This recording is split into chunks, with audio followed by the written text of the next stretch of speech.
Hi guys, today I'm going to read a book to you called The Sea of Tranquility by Mark Haddon, and it's illustrated by Christian Birmingham.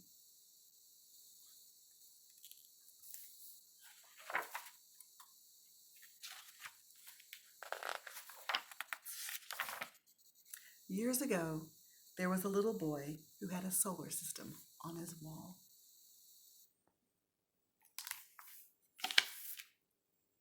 Late at night, he'd lie in bed with Rabbit, and they would watch the planets spin around the sun.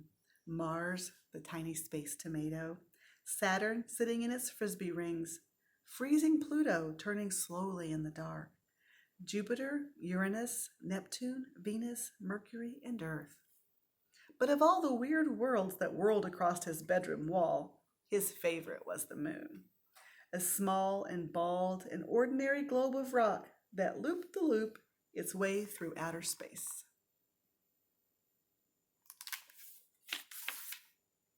He leaned across the windowsill at night and watched the moon slide up into the sky above the biscuit factory. He borrowed Dad's binoculars and gazed for hours at the empty deserts and Rocky Mountains. It made him dizzy to think he was looking at another world 200,000 miles away.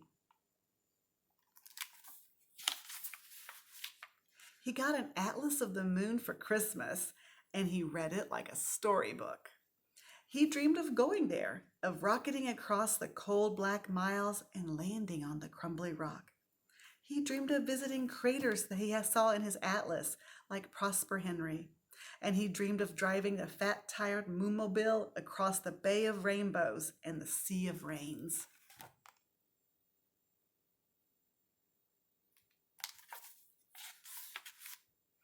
He kept a scrapbook called Journey to the Moon, and inside were photographs of rockets taking off from Cape Canaveral and astronauts in pumped-up suits with fishbowl helmets floating in zero gravity.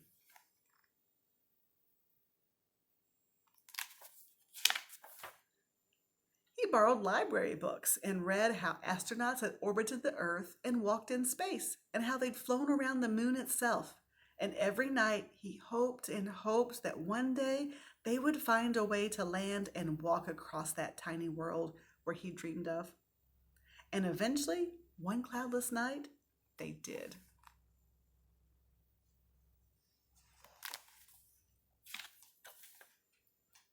Midnight had come and gone, but the boy was wide awake and standing in the window in his dressing gown because two astronauts were walking on the moon 200,000 miles away above his bedroom.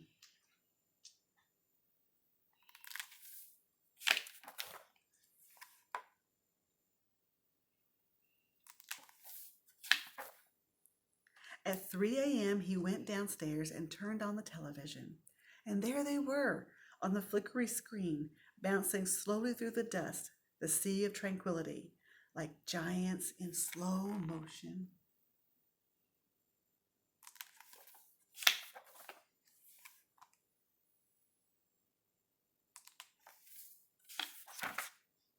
He stayed awake all night and went to bed at dawn. The sun was coming up outside his window, and the moon was fading fast. He fell asleep, and in his dreams, he was walking with them.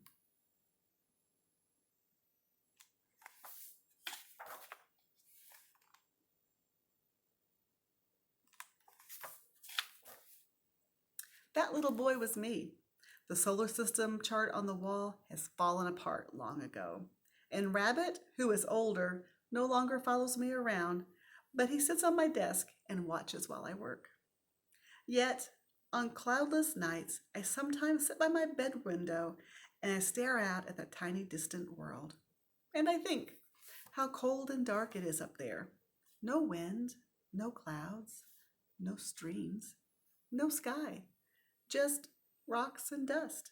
And I think how nothing ever moves year after year.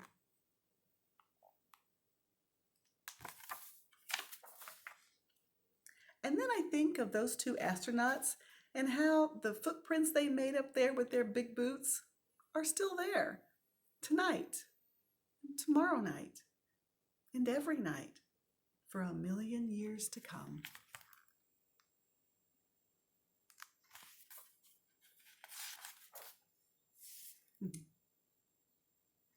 Hope you enjoyed it.